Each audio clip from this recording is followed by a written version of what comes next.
Make sure you subscribe to the channel. It's free to subscribe. Make sure you like the video and share this video to spread more awareness. Kids can get themselves locked in, but may not be able to get back out. Teach children to honk the horn if they become stuck inside a car.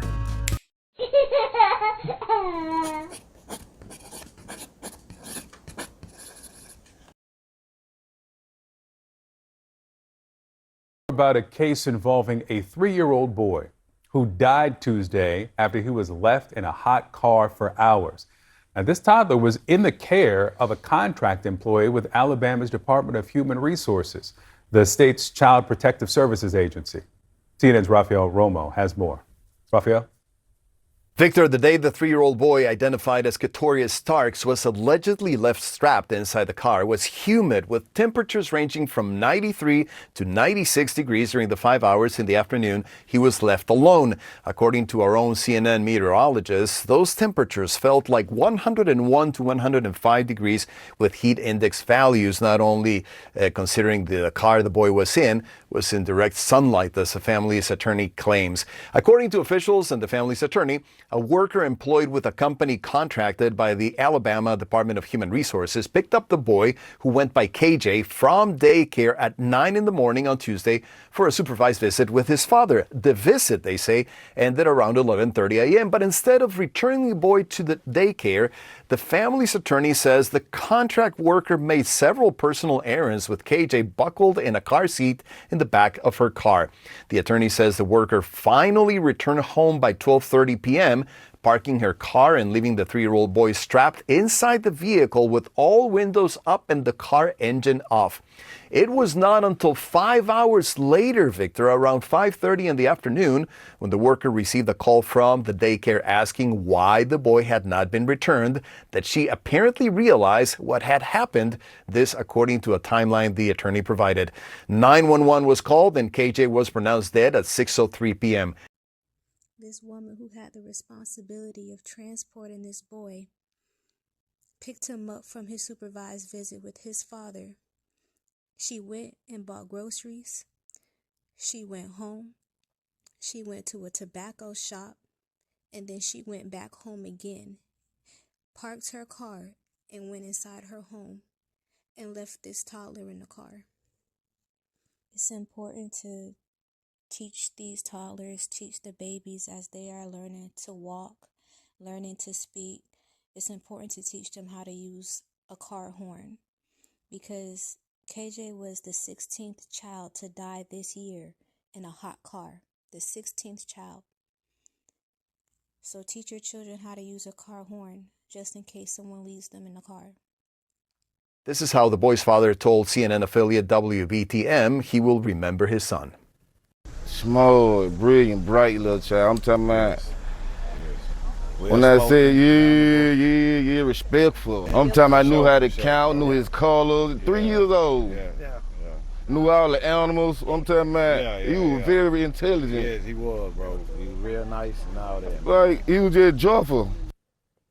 I had an opportunity to speak with Courtney French, the family's attorney. He told me he spoke with the family about what they're going through right now, and they're understandably having a hard time coping with the loss of their child.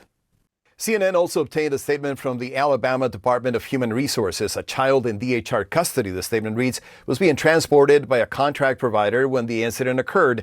Due to confidentiality, DHR cannot comment further regarding the identity of the child or the exact circumstances.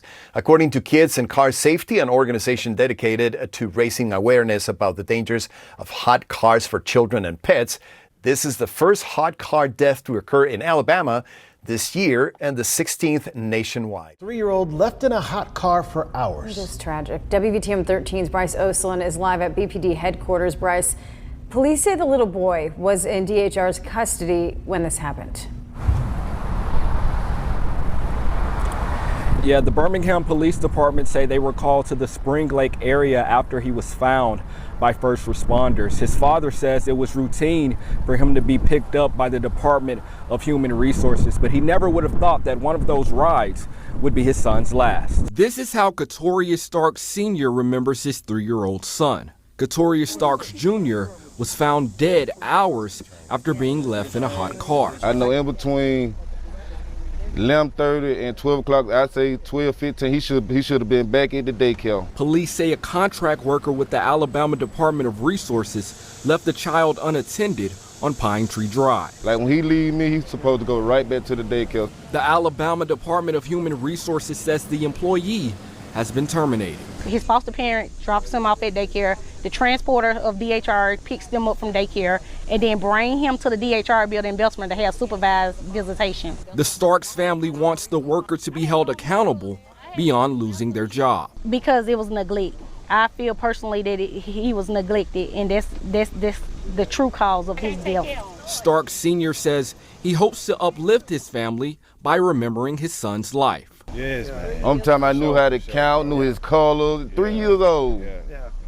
Knew all the animals. I'm talking about he was very intelligent. Yes, he was, bro. He was real nice and all that. Like, he was just joyful. Yeah.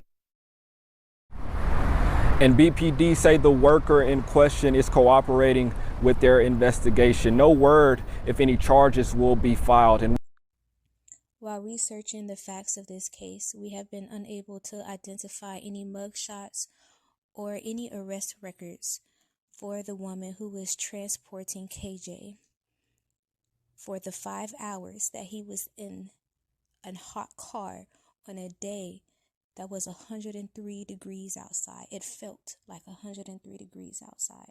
And it should be investigated how she was able to go and buy food and shop for her groceries and then go home to drop them off because she did not probably want them to expire, I'm assuming, in the hot car.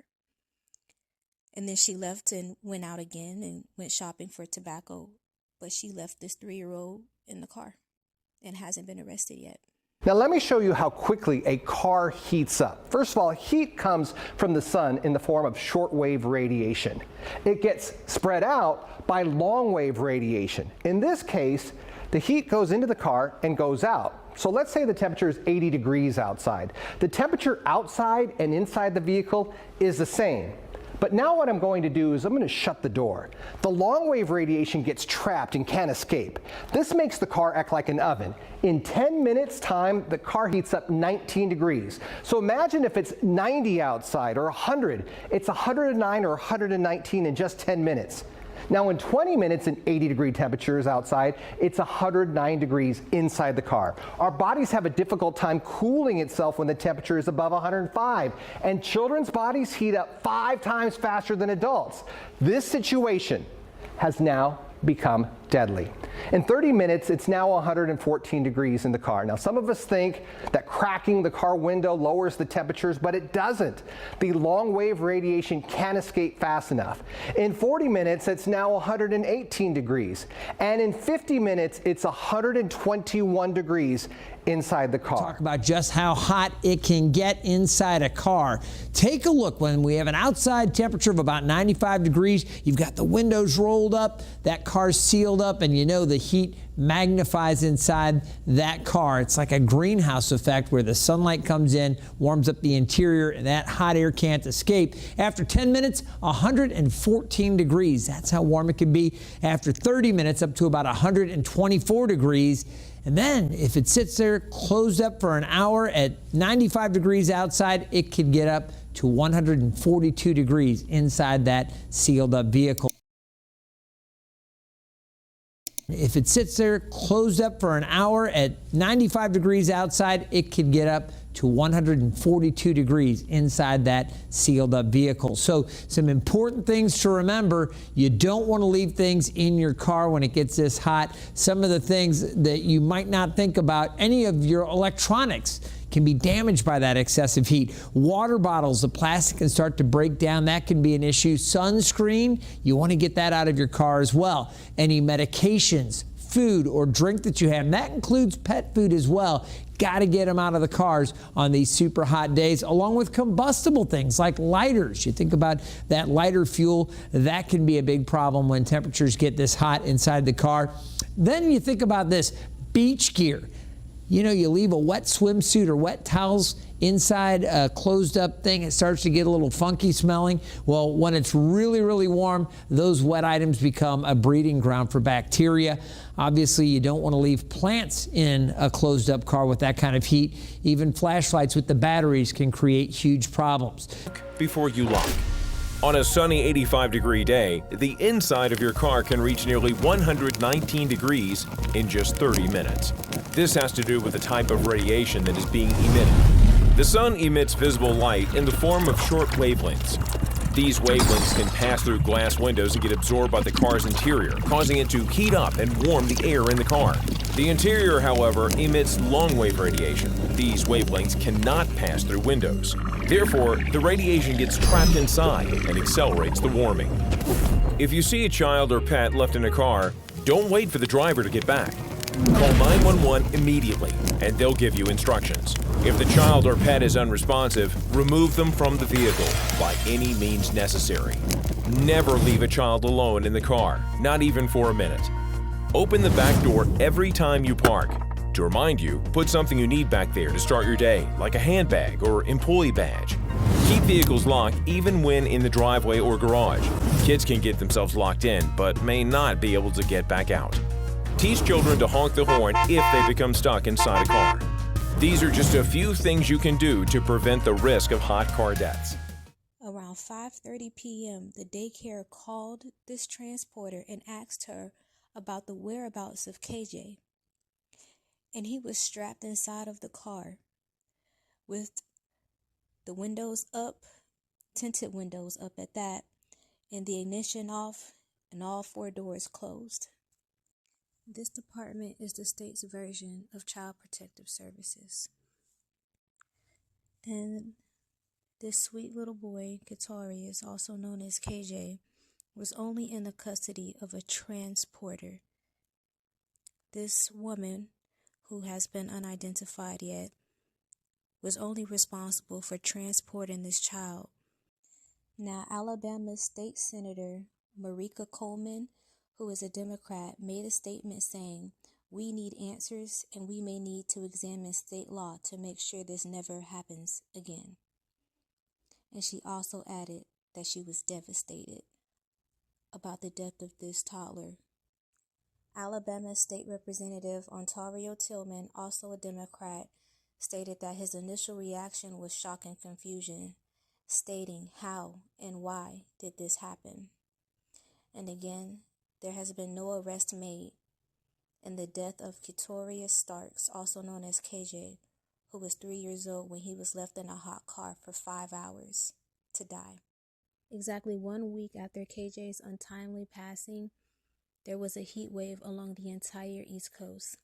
Here's the footage. 130 million Americans feeling the effects of relentless heat as dangerous conditions rage for the eastern half of the country. In the Carolinas, temperatures reaching record highs. The heat index expected to reach up to 115 degrees for the second day in a row. That's what the real field temperature was at the Sweetgrass Festival in Mount Pleasant, South Carolina, Saturday. Stay hydrated, exercise due caution, get indoors when you can, take lots of breaks. And along the state's coast, beachgoers flocking to the water, attempting to stay cool. In Arizona, the brutal temperatures forcing rescues for hikers throughout the state. The Scottsdale Fire Department rushing to save a woman experiencing heat exhaustion while hiking in the East Valley. And in Mississippi, the extreme heat causing this portion of Highway 49 to buckle. Amid the soaring temperatures, energy providers across cities upping output. Emergency rooms also seeing a spike as more and more patients are admitted for heat-related ER visits. New York City seeing close to 150 in the past few weeks. On average, nationwide, more than 67,000 admitted each year. Warren here in the Forecast Center with a look at today's outlook as far as any weather concerns as we move through the next week to 10 days. And our biggest concern here moving through this period is going to be the heat. As you can see, the upper level ridge, which is centered right across the middle of the country here. And then we'll see that ridge try to expand back towards the east, and that should crank up the heat again as we move towards the middle part of next week. As far as the heat index, again, we could approach 110 during the next couple of days. We'll see that threat ease heading into the weekend, only to increase again towards the end of the 10-day period by the middle part of next week. And again, this is going to be our biggest concern.